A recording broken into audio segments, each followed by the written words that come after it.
সড়কের পাশেই সবুজ গাছে দেখা মিলছে বিদেশি ফল স্ট্রবেরি। টকটকে লাল স্ট্রবেরি দেখে মন ভরে যায় যে কোনো মানুষের। শখের বশেই স্ট্রবেরি চাষ করে এখন সফল উদ্যোক্তা মেহেরপুর মুজিবনগর উপজেলার জয়পুর গ্রামের মঞ্জুরুল ইসলাম।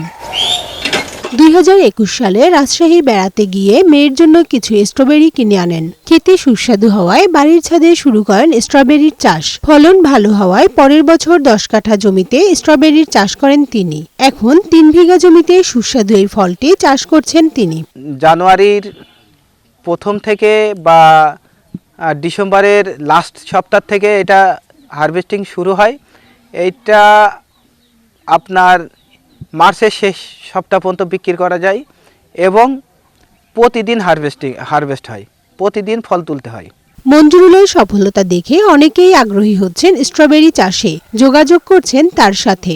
এই যে বিদেশি ফল আমাদের দেশে হয়, এটা তো আমরা তো জানতামই না আগে। দেখতে ভালো লাগে আর বিদেশি ফল খেতেও সুস্বাদু। স্ট্রবেরি চাষে মঞ্জুরুলকে সব ধরনের পরামর্শ দিচ্ছে কৃষি বিভাগ। আর বিদেশি ফল হিসাবে আমাদের দেশে যে পরিমাণ চাহিদা আছে আমরা পর্যাপ্ত পরিমাণে দিতে পারি না। আরও আমরা উন্নতি করার চেষ্টা করছি, আরও প্রসার করার চেষ্টা করছি, আরও সম্প্রসারণ করার চেষ্টা করছি।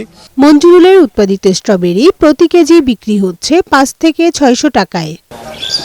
কানিজ নুসরাত, বৈশাখী সংবাদ।